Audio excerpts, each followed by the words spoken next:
목소리를 알아듣는다. 나는 그들을 알고 그들은 나를 따른다. 알렐루야. 주님께서 여러분과 함께 또한 사제의 영과 함께 루카가 전한 거룩한 복음입니다. 주님 영광 받으소서. 그때에 주님께서 말씀하셨다. 불행하여라 너희 바리사이들아, 너희가 박하와 운향과 모든 채소는 11조를 내면서 의로움과 하느님 사랑은 아랑곳하지 않기 때문이다. 그러한 11조도 소홀히 해서는 안 되지만 바로 이러한 것들을 실천해야 한다. 불행하여라 너희 바리사이들아, 너희가 회당에서는 윗자리를 좋아하고 장터에서는 인사받기를 좋아하기 때문이다. 너희는 불행하여라, 너희가 드러나지 않는 무덤과 같기 때문이다. 사람들이 그 위를 밟고 다니면서 무덤인 줄을 알지 못한다.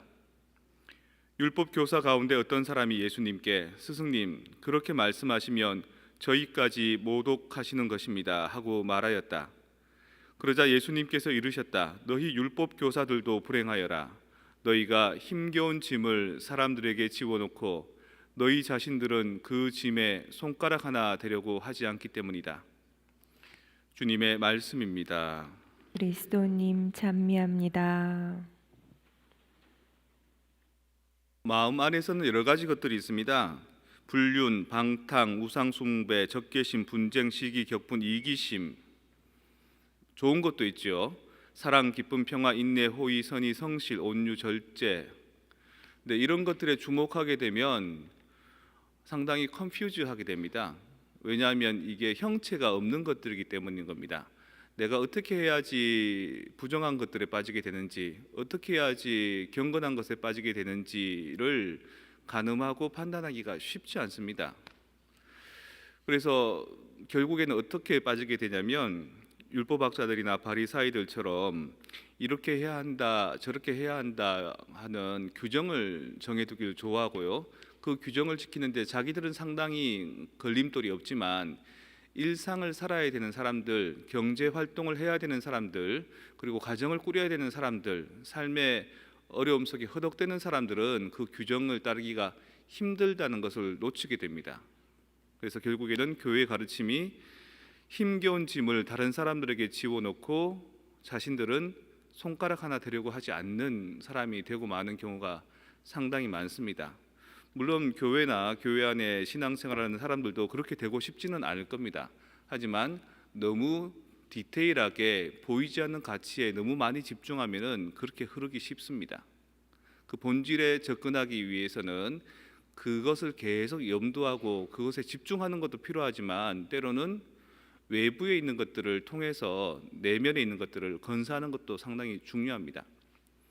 스토웨들이 선교를 많이 나가지 않습니까? 그 선교가 하느님의 말씀을, 복음을 만방에 전파하는 것이라는 의미도 있지만 사실 선교를 했을 때 그 스토웨가 정화될 수 있습니다.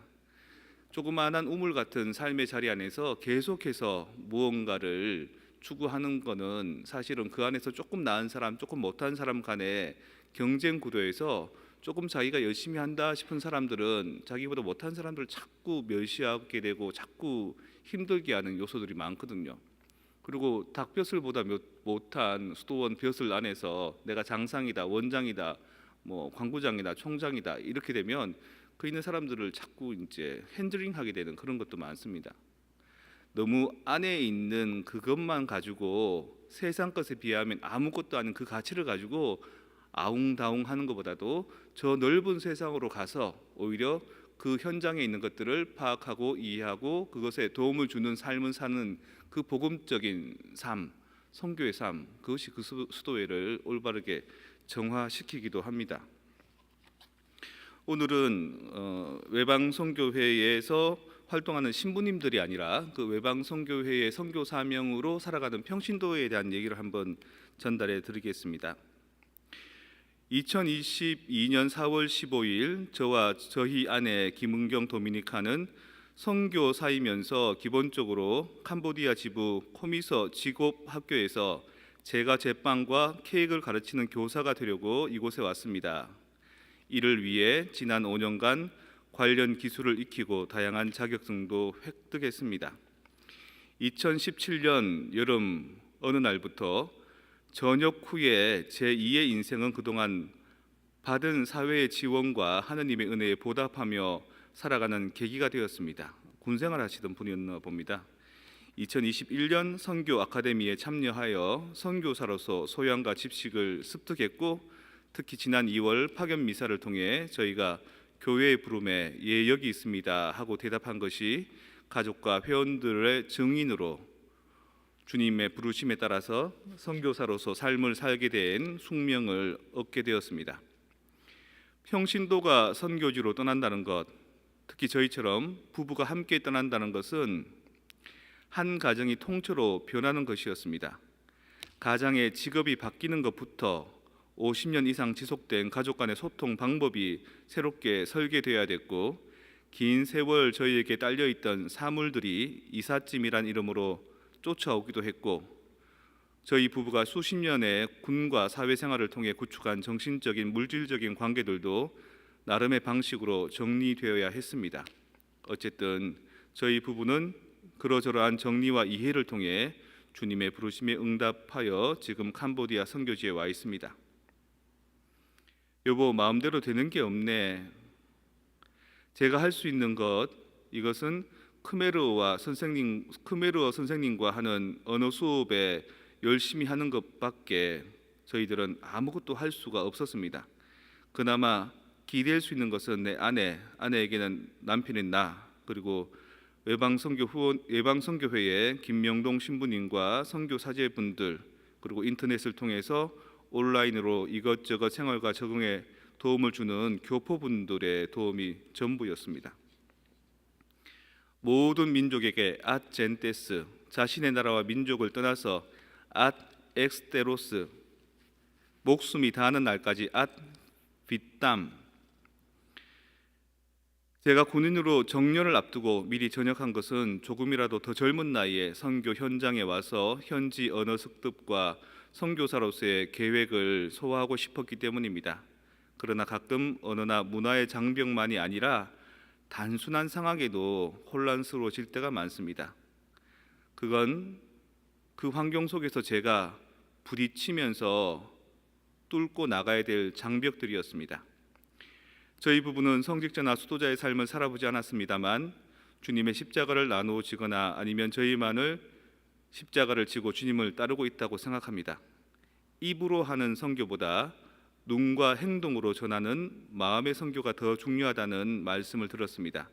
저희 부부 선교사가 용기를 내어 잘 적응하고 감사와 온유로 마음이 무장될 수 있도록 형제 자매 여러분의 기억과 기도를 부탁드리겠습니다. 우리가 봤던 그 마음 안에서 불륜, 더러운 방탕, 우상 숭배, 분쟁, 실기, 격분, 또 이것에서부터 사랑, 기쁨, 평화, 인내, 호의, 성실 이런 거로 나간다라고 했을 때 그 안에서만 변화되거나 변천되는 것들은 상당히 힘듭니다.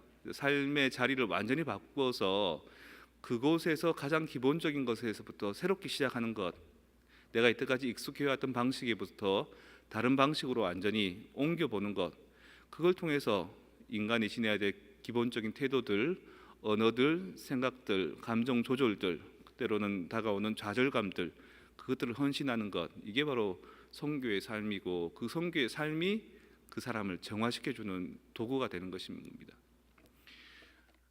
성령께서 주신 은사가 크다 하지만 성령께서 주신 은사가 가만히 앉아서 우리에게 오기만을 바라서는 안 됩니다.